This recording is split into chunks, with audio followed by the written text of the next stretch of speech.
नमस्कार। मैं सुनील कुमार आपका स्वागत करता हूं आपके अपने चैनल क्या ऐसा होता है में। दोस्तों, आप में से बहुत से लोग ऐसे होंगे जो त्र्यंबकेश्वर जाने वाले हैं। तो त्र्यंबकेश्वर में यदि आप मंगल दोष का पूजन करना चाहते हैं तो यह वीडियो आपके लिए कि आखिरकार त्र्यंबकेश्वर में ऐसा कौन सा स्थान है जहां पर मंगल दोष निवारण का पूजन करने से आपके कुंडली में से मंगल दोष खत्म हो जाएगा या फिर मांगलिक दोष का दुष्प्रभाव आपके जीवन में से दूर हो जाएगा।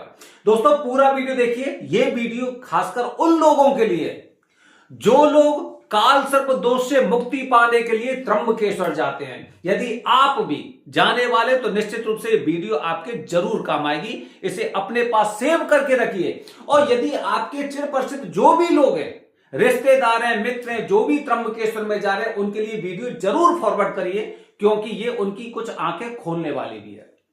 दोस्तों, विशेष रूप से जानकारी देने जा रहे हैं क्योंकि 23 जनवरी की बसंत पंचमी है और 15 तारीख की महाशिवरात्रि। हमारे सनातन धर्म के अनुसार बहुत से लोग ऐसे होते हैं जो काल सर्प दोष से पीड़ित होते हैं या फिर जिनके ऊपर राहु की महादशा होती है। इनका उद्देश्य उससे मुक्ति पाना होता है। ये जानते हैं कि हमें मुक्ति इस दोष से केवल त्र्यंबकेश्वर में मिल सकती है, क्योंकि त्र्यंबकेश्वर को वो वरदान प्राप्त है कि यहां पर आकर राहु केतु 0 डिग्री पर हो जाते हैं। मतलब उनके जीवन में से वो उस दोष को खत्म कर देते हैं जब भी यहां पर इस प्रकार का पूजन किया जाता है।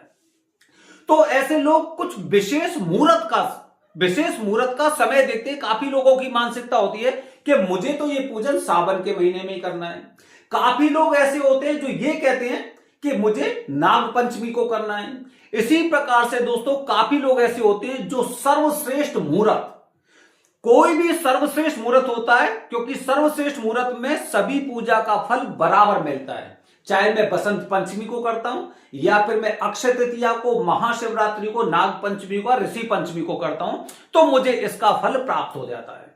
अच्छा दोस्तों, महाशिवरात्रि का भी इसमें विशेष योगदान रहता है, क्योंकि महाशिवरात्रि को शास्त्रों के अनुसार माना जाता है कि भगवान शिव और माता पार्वती की शादी हुई थी। मतलब भगवान शिव जी और माता गौरी सानिध्य, मतलब आसपास है। और जब ऐसा समय होता है, जब भी हम 1.25 लाख महामृत्युंजय का जाप करवाते हैं, भगवान शिव जी से संबंधित कोई भी अनुष्ठान करवाते हैं, तो भगवान शिव जी का वास देखते हैं। और जब माता गौरी के सानिध्य में होता है तो निश्चित रूप से सुख संपदा की प्राप्ति होती है, ऐसा शास्त्रों में लिखा हुआ है।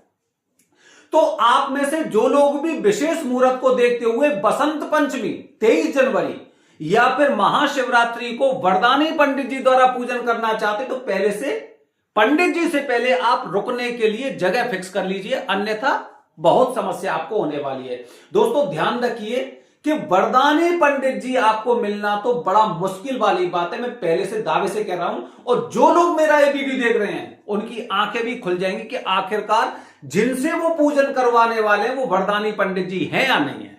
क्योंकि वरदानी पंडित जी का मतलब क्या हुआ कि दोष से मुक्ति। ये एक, क्योंकि उनका कार्य केवल सालों का नहीं है, वो पीढ़ियों से इस प्रकार का पूजन करते आए हैं।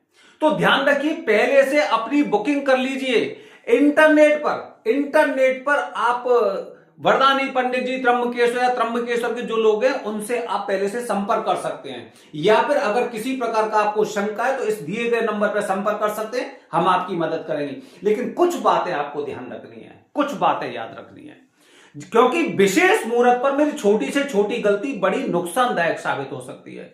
ध्यान रखिए, जब भी किसी पंडित जी से बात करें तो आपको पूछना होगा, उनसे पूछिए कि गुरुजी, हमारी जो काल सर्प दोष की पूजा की दक्षिणा आप जो बता रहे हैं वो हमारी प्राइवेट पूजा होगी, अकेले में पूजा होगी, ग्रुप में पूजा होगी, कितने बड़े ग्रुप में पूजा होगी, टोटल उसमें कितने लोग रहने वाले हैं, नई सामग्री होगी या पूजित सामग्री होगी जिसमें से फल फूल पत्ती को हटा देते हैं और दूसरे ग्रुप को उसके सामने बिठा देते हैं।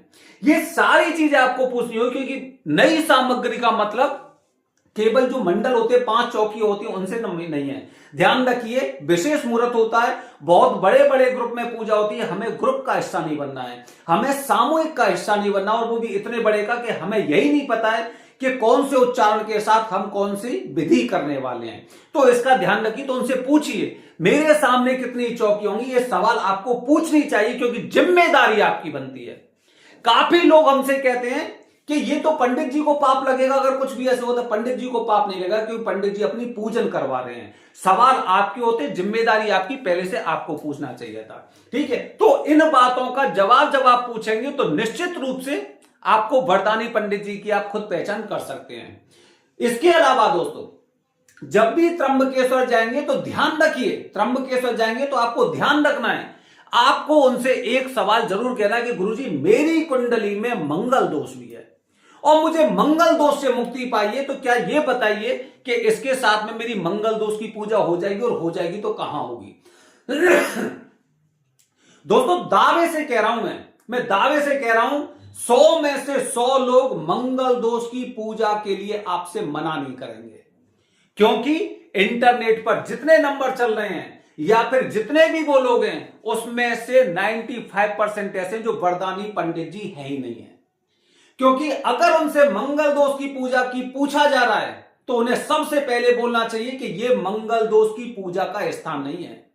अगर ज्योतिर्लिंग है तो इसका मतलब यह नहीं कि यहां पर हर प्रकार की पूजा करने का वो है, क्योंकि उसके लिए मुख्य स्थान उज्जैन है। सोमनाथ हो गए, भीमा शंकर हो गए, त्र्यंबकेश्वर हो गए, काशी बनारस हो गए, सभी लोग उज्जैन ही आते हैं, क्योंकि मुख्य स्थान श्री अंगारेश्वर मंदिर और एकमात्र ऐसा स्थान है पृथ्वी पर जहां पर भगवान शिव जी की पसीने की बूंद से मंगल ग्रह का जन्म हुआ था और मंगल की पूजा की शुरुआत इसी स्थान से हुई थी। और आप त्र्यंबकेश्वर में पूजन करने को तैयार हो गए, गुरुजी आपके करवाने को तैयार हो गए।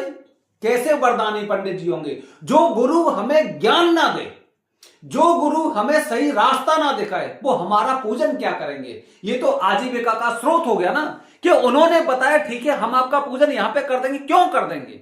और फिर क्या कहते हैं? आपसे क्या कहेंगे? आपसे कहेंगे हमने पूजन यहां पे करवा दिया, अब भात चढ़ाने उज्जैन चले जाना। अगर भात चढ़ाने मुझे उज्जैन जाना है तो पूजा क्यों नहीं कर सकता मैं वहां पर? फिर तो ज्यादा अच्छा रहेगा ना कि वहीं पे पूजा कर लूं। तो जब भी, क्योंकि विशेष मुहूर्त आने वाले हैं, आपको खुद पहचान करनी है। हम भी काफी लोगों की लगातार मदद कर रहे हैं, जिस तरह से हमारे पास लोगों के फोन आ रहे हैं उस तरह से हम भी मदद करें। लेकिन हमारे अलावा अगर किसी इंसान से आपकी मुलाकात होती है, बातचीत होती है, तो उनसे आपको ये पूछना है सबसे पहले, सबसे लास्ट में पूछना इस बात को, सबसे पहले मत पूछना। सबसे पहले पूछिए ग्रुप में कितने लोग होंगे, नई सामग्री होंगी या पुरानी सामग्री होगी, मेरे सामने जो चौकियां होंगी उनकी संख्या कितनी होगी, ये पूछिए उनसे।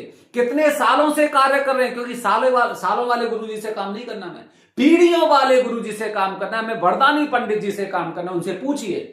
मेरी पूजा अगर प्राइवेट होगी तो प्राइवेट पूजा में मेरी में जो 9 चांदी के नाग होते हैं, राहु और काल देवता चांदी की प्रतिमा होती है, सोने का नाग होता है, ये नए रहने वाले हैं पुराने रहने वाले हैं, उनसे पूछिए। और जब इन बातों का जवाब आपको लगे कि ये कुछ छुपाने की कोशिश कर रहे हैं, जो गुरु, जो आचार्य, जो पंडित जी आपसे अगर चीजों को छुपा रहे हैं वो वरदानी हो ही नहीं सकते। उन्हें वरदानी मानिए मत कि वरदानी पंडित जी कैसे हो जाएंगे। जो अपने यजमान से कोई भी चीज छुपाते हैं, उन्हें साफ साफ पूजा से पहले उसके बारे में पूरी जानकारी नहीं देते। क्या आवश्यकता पड़ी आपको ऐसे पंडित जी से पूजा कराने में? मुझे नहीं लगता। और सबसे अंत में उनसे कहिए कि गुरुजी मेरी कुंडली में मंगल दोष भी है और मुझे इस मंगल दोष से मुक्ति चाहिए, मुझे इसकी पूजा भी करनी है, क्या आप मेरी पूजन करवा सकते हैं? उनसे पूछिए इन सवालों को। और यदि आपको इन सवालों का जवाब नहीं मिलता है तो कोई आवश्यकता नहीं आपको ऐसे पंडित जी से बात करने की। इस दिए गए नंबर पर संपर्क करिए, हम आपकी मदद करेंगे, हम करेंगे आपकी मदद। और हमसे हर प्रकार का सवाल पूछिए, क्योंकि हमारा वरदानी पंडित जी का रजिस्टर्ड संघ है। संतुष्टि नहीं तो दक्षिणा नहीं, यह हमारा उद्देश्य होता है। कोई लूट और ठगी आपके साथ नहीं होगी, ये हमारी जिम्मेदारी होती है। जो भी दक्षिणा आपको बताई जाएगी उसी दक्षिणा में आपका पूजन होगा। और हमारे द्वारा बताई गई जानकारी कभी भी आपको गलत साबित कर देंगे तो आपको पूजा के पूरे पैसे वापस कर दिए जाएंगे। हम डंके की चोट पर बोलते हैं। इसीलिए दोस्तों, जब भी आप इंटरनेट से नंबर निकालेंगे, मेरा दावा है कि वहां पर टोटल ज्यादा से ज्यादा 200-250 के आसपास मुख्य पंडित जी हैं, जबकि आपको इंटरनेट से करीब 10 से 15,000 20,000 के आसपास लोगों की जानकारी मिल जाएगी। लेकिन उस 200-250 में भी, उन 200-250 में भी सभी वरदानी पंडित जी नहीं है। उनमें भी ज्यादा से ज्यादा 5% ऐसे पंडित जी हैं जो वरदानी पंडित जी हैं। मुझे पूजा करनी है, सर्वश्रेष्ठ मुहूर्त में पूजा करनी है, तो पूजा से पहले की मुझे पूरी जानकारी होनी चाहिए। आज मैं हॉस्पिटल जाता हूं, डॉक्टर से मिलता हूं, तो पहले मुझे पता होना चाहिए डॉक्टर को कितना अनुभव है, ये हॉस्पिटल उस लायक है या नहीं है, इस डॉक्टर क्या मेरी बीमारी को समझ पा रहा है, नहीं समझ पा रहा है, क्या मुझे मेरे सवालों का ठीक से जवाब दे रहा है, नहीं दे रहा है, तभी तो मैं इलाज कराऊंगा। ऐसे थोड़ी कि मैं त्र्यंबकेश्वर पहुंचा, पहुंचते ही पहुंचते मैंने करवा ली पूजा, क्योंकि सस्ती पूजन कर रहे हैं। सस्ती के चक्कर में मत पड़िए। वरदानी पंडित जी होंगे, निश्चित रूप से आपकी पूजा सफल साबित होगी, क्योंकि सर्वश्रेष्ठ मुहूर्त में आ रहे हैं। तो ध्यान रखिए, विशेष मुहूर्त, सर्वश्रेष्ठ मुहूर्त आपके हाथ से जाने ना पाए, चूकिए मत। मौका है आपके पास, और अपने लिए रुकने की व्यवस्था पहले से कर लेना। मैं दोबारा से आपको बता रहा हूं, बाकी किसी प्रकार की शंका है, इस नंबर पर संपर्क करिए, निश्चित रूप से आपकी मदद की जाएगी। बने रहिए हमारे चैनल के साथ दोस्तों। आने वाली वीडियो में, हालांकि पहले मैं बताने वाला था कि मंगल दोष को जड़ से कैसे खत्म करें, बताऊंगा, एक दो वीडियो बाद जरूर बताऊंगा। हर हर महादेव, हरिओम।